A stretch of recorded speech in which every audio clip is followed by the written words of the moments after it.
Salut et bienvenue sur ma chaîne YouTube. Aujourd'hui, notre cours se porte sur le règlement par carte bancaire ou par carte de crédit. Alors ensemble, nous verrons comment se traite un règlement par carte bancaire ou par carte de crédit dans la comptabilité du fournisseur et dans la comptabilité du client.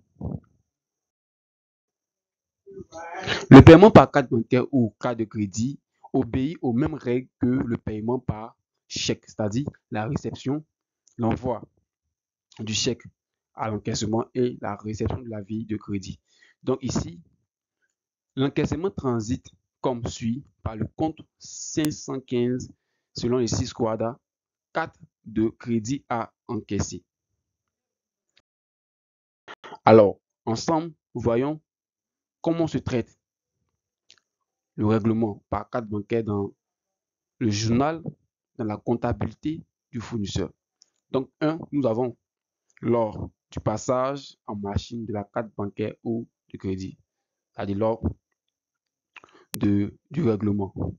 Donc ici, nous avons dans le journal du fournisseur au débit le compte 515 au crédit du compte, c'est-à-dire la classe 4, le compte 70 vente et le 44 31 TVA facturée suivante. Donc lors du passage de la carte dans la machine, voici cette écriture que passe le fournisseur. Alors au 2, nous avons lors de la réception de l'avis de crédit de la banque ou de l'encaissement de la carte de crédit. Alors, lors de la réception de l'avis de crédit, le fournisseur passera dans son journal, évidemment au débit, le compte 4454 TVA récupérable sur service, le compte 521, c'est-à-dire la banque, et également le compte 6315 commission sur carte de crédit. Alors, il créditera le 515 carte de crédit à encaisser. Alors, le montant du 521, c'est-à-dire le montant que recevra le fournisseur dans son compte banque, sera un montant 515 déduit de la TVA et de la commission sur 4 des crédits. Donc, ce montant que recevra le fournisseur. Alors, voyons à présent comment se traite le règlement par carte bancaire dans le journal du client. Alors, le client passera cette écriture au débit le 401 fournisseur et au crédit le 521. C'est-à-dire que ce dernier règle par la banque, par carte bancaire ou de crédit. Et voici cette écriture que passe le client dans son journal. Après avoir vu comment se traitent ces différentes opérations dans le journal des deux opérateurs économiques, passons maintenant à cet exercice. Le 16 décembre 2022, Conta achète des marchandises d'une valeur hors taxe de 1 500 000 francs CFA, TVA 18% à l'aide de sa carte bancaire. Le 17-12e mois 2022, réception de l'avis de crédit de la banque. Donc, commission 15 000 francs hors taxe, taxe sur opération bancaire, c'est-à-dire la TOB, de 10%. Travail demandé, passer les écritures nécessaires chez les deux opérateurs économiques. Alors, ensemble, nous allons d'abord traiter la première opération, c'est-à-dire l'opération du 15 décembre, du 16 décembre 2022. Alors, le 16 décembre 2022, le fournisseur établira cette facture, donc facture fournisseur, dont le nom est inconnu, doit compta, facture numéro, point. Donc, le numéro de la facture n'est pas connu. Donc, on a la marchandise hors taxe de 1 500 000 plus la TVA de 18%. Donc, 18% de la marchandise hors taxe est égal à 270 000 francs. Donc, 1 500 000 plus 270 000 est égal au net à payer de 1 770 000. Alors ici, nous pouvons traiter cette opération de deux manières, c'est-à-dire établir une facture ou faire des calculs annexes. Donc, calcul annexe du 16 décembre 2022, nous avons montant de la TVA.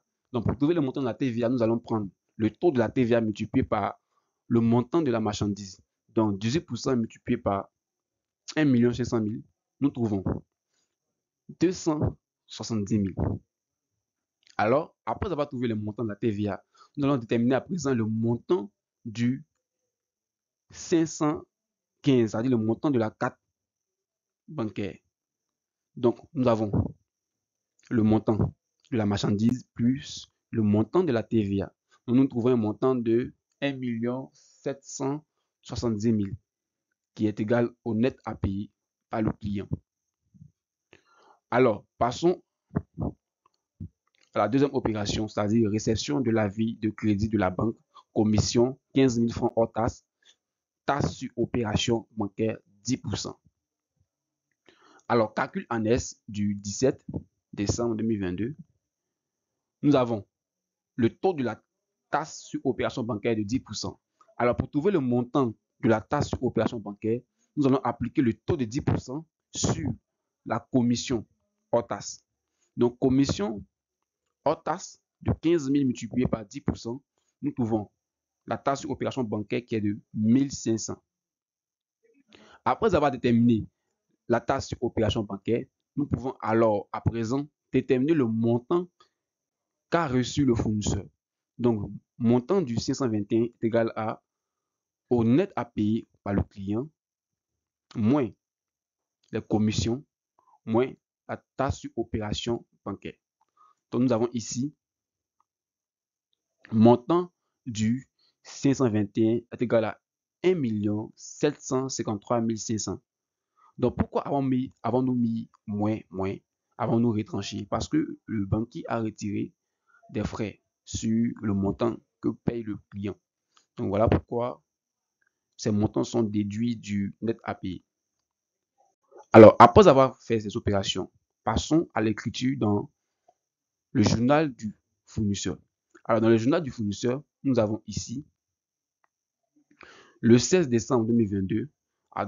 Au débit, nous avons le 411 clients, c'est-à-dire ici nous enregistrons la facture. Donc, le 411 clients du net à payer 1 770 000. Et au crédit, nous avons le compte 701, c'est-à-dire vente de marchandises. Le fournisseur a vendu une marchandise à 1 500 000 et la TVA 4431 état TVA facturé sur vente 270 000. Donc, vous remarquez bien que le montant débit est égal au montant crédit. Donc, ici, la partie double est respectée. Après avoir enregistré la facture dans le journal du fournisseur, à la même date, c'est-à-dire dito, nous avons le passage de la carte bancaire dans la machine et lors du règlement, c'est-à-dire ici nous avons le compte 515 au débit, c'est-à-dire carte de crédit à encaisser, du net à payer, crédité de la dette du client, c'est-à-dire client, la créance, cette créance que nous avons sur le client. Donc le compte client ici est soldé, du net à payer.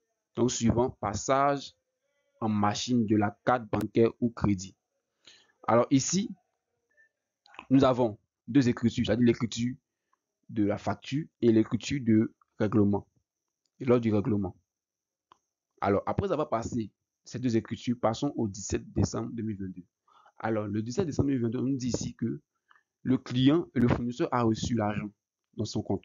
Donc, cette somme qu'il a reçue est de 1 753 500 qui ont été déduits des commissions et de la TVA.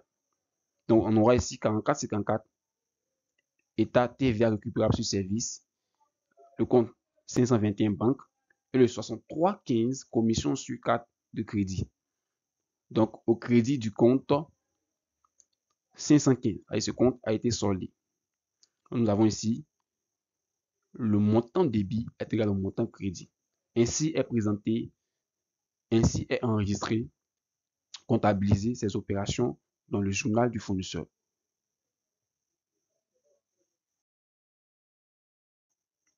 Alors, après avoir passé les écritures dans le journal du fournisseur, passons maintenant les écritures, ces opérations dans le journal du client. Alors, le client se chargera de passer des écritures, c'est-à-dire le 16 décembre 2022, il passera dans son journal au débit le 601, c'est-à-dire achat, vu qu'il a acheté, le 601, achat de marchandises de 1 500 000, le 44,52, état TVA récupérable sur achat de 270 000. Donc, il supporte la TVA au crédit du 401 fournisseur de 1 770 000. Suivant facture du 16 décembre 2022. Donc, voici l'écriture de la facture. Alors, au 17 décembre 2022, le client a réglé cette facture. Donc, cette dette qui est ici, au crédit, sera débitée afin de solder ce compte, le compte fournisseur. Donc, le client se chargera de se libérer de cette dette.